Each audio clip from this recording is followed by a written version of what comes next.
Rahul Gamir, Punch Out Boxing. I am here with Mikaela Mayer at the launch of her challenge against TASHA JONAS, IBF welterweight crown. Um, so, unusual for a fighter to jump two weight divisions. Is the issue around weight making your primary motivation or the opportunities for those really big fights? Um, Opportunity, because otherwise I would have jumped to 140 first. I would have stayed at 140, tried to challenge Chantel Cameron. But you have to understand, everyone was busy. Chantel is going up against Katie, and now they might have a trilogy, and Katie has Serrano next. And so I always thought I'd end up at 147. I just did it a little sooner. I didn't do it gradually. I just did it because this is where the opportunity is. And, like, I don't want to sit around and wait. I want the big fights now. And um, Tasha's game, so here I am.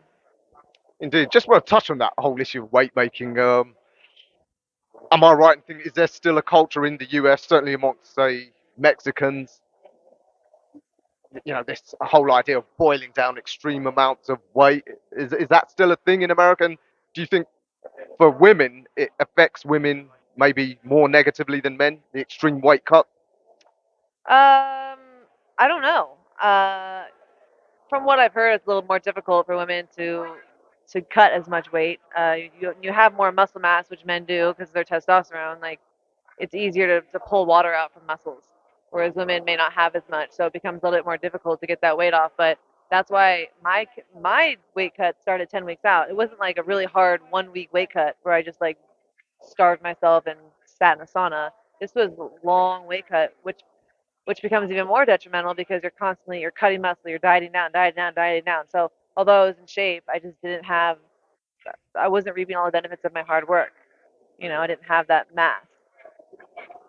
I wonder if there's also just the negative impact in terms of your performance. The human body's meant to have a degree of fat and fluid, especially around the skull. I just remember the great James Toney. He always used to come in fat, and he was effective all the way up to heavyweight. Yeah, I mean, I always did it smart. I was never dehydrated. Like I didn't cut water to the very last day, right? So, and I also rehydrated properly. I had a really great nutrition team with me. So I feel like I did everything right. I just wasn't again reaping the benefits of my hard work. I don't think I was the best version of me at that, and not forever. I mean, I just think I probably should have moved up maybe maybe after like the Hamadouche fight or something. But I'm glad I stayed. I love my run at 130. I did a lot. We did a lot for women's boxing at that weight, and so it is what it is. But I'm happy and comfortable now. When it comes to this fight, it's fair enough to go on about things like size, weight, etc. But against someone of Tasha's caliber, is it fair to say technicalities is a more significant factor? Would you say she's the most technical fighter you've come across? I think this is definitely going to be a strategic, technical fight. Everyone's talking about her being bigger. She's not bigger. I'm bigger than her. So I'm not. I don't fear her power or think she's dangerous at all. To me, it's going to be about strategy. How do you rate her technical ability in terms of her fundamentals? Do you think she's on the same level as you?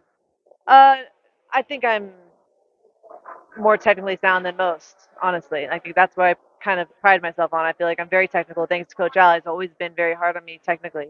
But she's up there.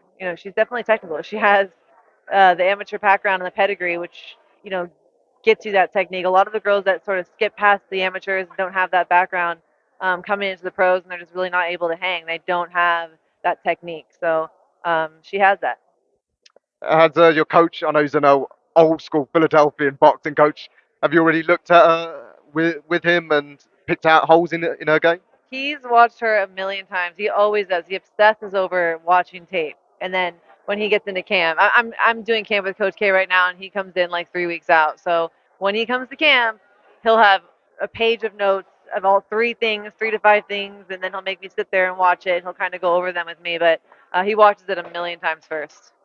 Oh, I do love those Philadelphian coaches. They know the sweet science better than anyone.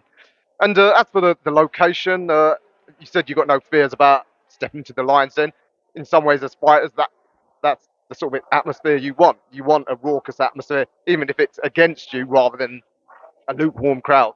Yeah, I'm. You got to be grateful for it. And getting to this point, I don't care if I'm getting booed. I want that stadium filled. I want the stadium filled. Um, I want a quality opponent across from me, and I want I want the fans to be excited about it. Like, I want big fights. It doesn't matter if I'm getting booed at this point. Although I'm sure you've seen, often the away fighter can get shafted on the scorecards, not necessarily anything untoward, but as we saw in Dublin, when the home favourites throwing punches, they could be missing a mile off or landing on gloves, but the way the crowd's roaring can sway the judges. Does that mean you're going to have to win pretty conclusively?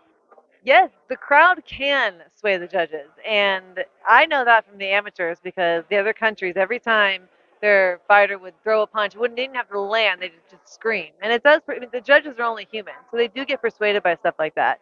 So that is a factor. But um, shoot, bad decisions and scoring, that's always been something that like we can't control in boxing. It's always been there, and so I'm not gonna focus on it. But I also have to be careful to not let rounds get away from me.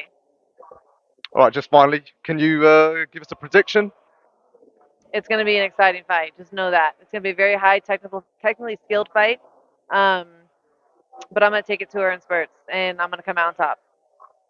All right, Mikaela, thank you for your time. Can't wait for January the 20th.